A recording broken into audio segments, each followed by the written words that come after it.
विधानसभा अध्यक्ष विमान बनर्जी ने बांग्लादेश के कार्यवाहक राष्ट्रपति महोदय यूनिस के नोबेल शांति पुरस्कार पाए जाने पर सवाल खड़ा करते हुए कहा कि जिस व्यक्ति ने शांति के लिए दुनिया के विख्यात नोबेल शांति पुरस्कार पाया, वह व्यक्ति खुद अपने देश में आम नागरिकों की शांति और सुरक्षा रखने में असमर्थ है।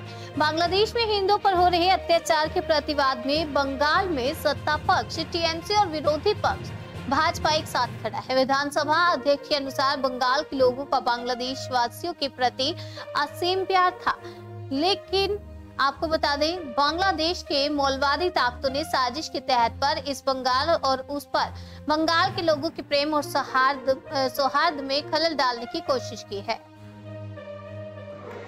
राज्य তিনি শান্তি বজায় রাখতে পারলেন, যে পার্সপেক্টিভে তাকে দেওয়া হয়েছিল সেটা সম্পূর্ণ তিনি সেটা ধরে রাখতে ব্যর্থ হয়েছেন বলে আমার মনে হয়। কারণ যারা নোবেল কমিটিতে রয়েছে তারা চিন্তা ভাবনা করবেন এটা নিয়ে কি করতে পারে। স্যার এরকম রাজ্য সরকারের দৃষ্টিভঙ্গি খুব পরিষ্কার করেছেন। ব্যক্তিগতভাবে আমিও মনে করি বাংলাদেশে যে ঘটনা হচ্ছে এটা অনভিপ্রেত, এটা না হলেই ভালো হবে এবং হওয়া বাঞ্ছনীয় না। দুদেশের মানুষ তারা শান্তিতে বসবাস করছে, ওখানে বিভিন্ন সম্প্রদায়ের মানুষ বসবাস করেন। একসময় হিন্দুদের যারা এখানকার প্রচুর হিন্দু রয়েছেন তাদের আদি পুরুষ যারা রয়েছেন সবাই বাংলাদেশ থেকে